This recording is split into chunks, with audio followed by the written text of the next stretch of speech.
Next up, we have George Karlaftis, the defensive end out of Purdue, who, for me at least, was a very interesting evaluation on the front end because, going into my evaluations, I like to know as little about the player as possible. But at least for me, I'd obviously heard about Aiden Hutchinson, and I knew a little bit about Thibodeau and Trayvon Walker, etc., etc. I didn't know much of anything about George, right? Like, he feels like the type of guy that has been in sort of the early round discussion, but I couldn't have told you what he did well or what he didn't do well. It just seems like he's not getting a lot of discourse about him, and in that regard, I didn't know what to expect. But on the back end, I came out really impressed because what I'll say is that maybe there aren't a ton of areas that are top of the class necessarily, but I thought he brought something positive in just about every aspect of the game. And in that regard, it's not like there was any situations where I looked at it and it's like, oh, Karlaftis is out, he's over his head, right? Like, what is he going to do?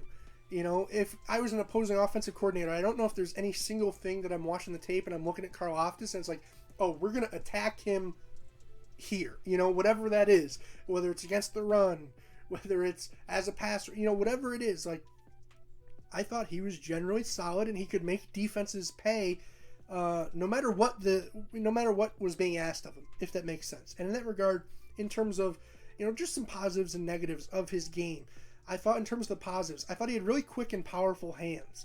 Just that initial point of contact, Karlaftis was very solid. You could see it like on tackles. You could see their body like absorb the punch, and they would kind of have to not flop an anchor yet necessarily, but once he got his feet driving, they certainly might have to. He was one of the better power rushers in terms of an ability to convert speed to power of anybody in this draft class that I've watched, right? But he was very impressive there.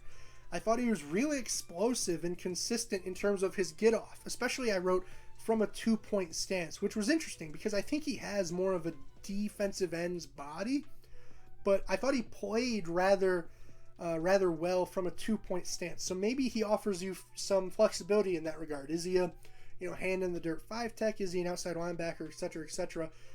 I think he offers a little bit of versatility to the point that if you're a 3-4 team, you could probably take him. If you were a 4-3 team, you could probably take him, right? He's not one of those guys that necessarily only fits in one single scheme.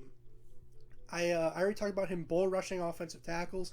I thought he did a really good job fighting to set the edge and forcing everything back inside. He wasn't always necessarily the most effective at it, and just as a run defender, I didn't necessarily think that he was making the most plays. I thought he could struggle to get off of blocks, but the fight was there, and especially when it came to setting the edge and just making sure nobody got outside of him, I saw some good stuff. And at 275 pounds, I thought he was maybe able to set a firmer edge than some of the other guys that we've watched and that I'll do videos on here shortly that were maybe 260 pounds or 255 pounds, etc., etc. I thought he did a rather solid job in that regard.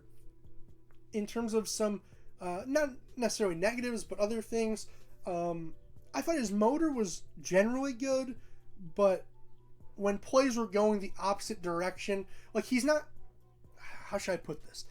There are guys that will make plays because they have a high motor, right? Like their high motor will put them in position to make plays.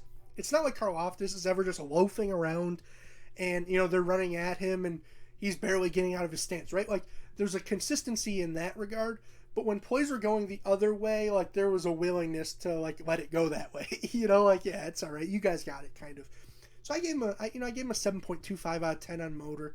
Like in that regard, it wasn't bad by any means, but it was something that I wrote down sort of in my negatives section. I did think that his lateral agility and ability to quickly redirect wasn't quite there. And what do I mean by that is like there were some plays that you're watching him and just if the slightest angle was off by a little bit, like he wouldn't make a tackle just by example, and it's like that guy just ran right by you, right? Like there were some instances where I watch him and it's like, oh, is he kind of stiff a little bit, right? Like just an ability to quickly adjust and make plays on the fly and be able to move laterally to do so. didn't quite think he was necessarily the best in that regard. Which is interesting because I thought the quickness was there, straight line, and when I say straight line, I'm talking Broadway straight line, right?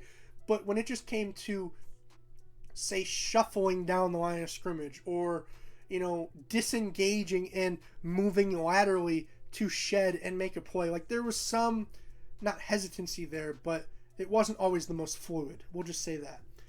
One of the other notes that I made that was interesting was that there were stretches of a couple of these games that I watched where he sort of disappeared. And it was interesting because those were supplemented by stretches of games where he was a flamethrower off the edge, where he could just dog walk 300-pound human beings right into the quarterback's lap, right? But it just felt like there were other stretches where he could be neutralized pretty easily, and I don't necessarily know what it was, because it felt like what he was doing was the same, but the results were just different. And I couldn't quite put my finger on it, but it was something that I wanted to point out. Like, there were just stretches where it felt like one after the other, he was beating guys, rep after rep, whether it was around the edge, just going through them, beating them with his hands, whatever it necessarily was. And then there were, like, the Ohio State game, for example. It just felt like maybe there wasn't the same intensity behind on a rep-to-rep basis, rather than, like, with the motor, I'm talking about inside the rep, but, like, between reps, it felt like maybe there was some ups and downs in terms of the intensity he was bringing. I'm not entirely sure. It was interesting.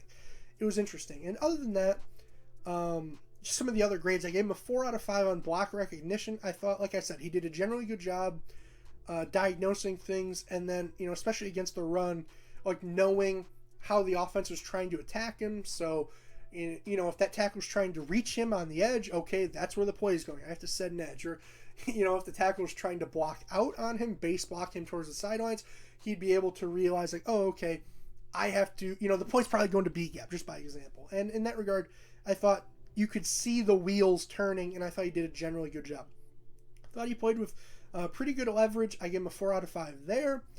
3.25 out of size, which was interesting because, like I said, he's bigger than some of the other guys that we've talked about. But again, like, if you just look at the DN position in general in the NFL, a little bit on the shorter side and not the longest of arms either. I know I don't really care about that as much as most people, but I believe they're 32 and a half or so inches, which is what it is to me.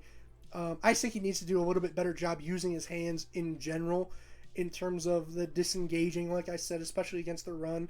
I thought he generally had good hand placement against the run, but you just got to do a better job shedding and making plays off of it, if that makes sense. And with that being said, that's pretty much it. I thought he was a very fun player to watch. He's a guy that, like I said, I didn't know what to expect, and I came out on the back end having him in the first round easily.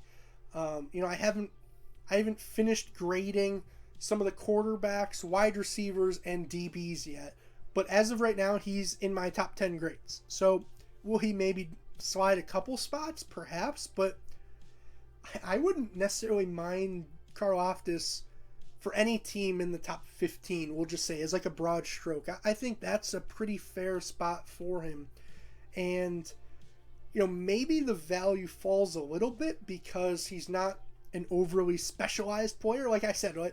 Like, there's not necessarily anything that is a 10 out of 10 or 15 out of 15 or a 5 out of 5 here on my grade sheet, but I thought that there were no weaknesses necessarily to where somebody's going to like this guy, right? Like, there's the versatility to where I think he could probably play in 15 out of 15 teams' defensive schemes in the first 15, right? Like, he seemed pretty scheme universal, didn't have a ton of weaknesses, maybe not always the highest strengths either, but I thought there was a lot to work with here, and I was impressed. So with that being said, if you were impressed by the video, if you enjoyed the discussion, leave a like, leave a comment, subscribe, do all that great stuff so you're in the loop with my future uploads, because for this one, I'm mic'd up, now I'm mic'ing out. Peace, guys. I'll see you next time.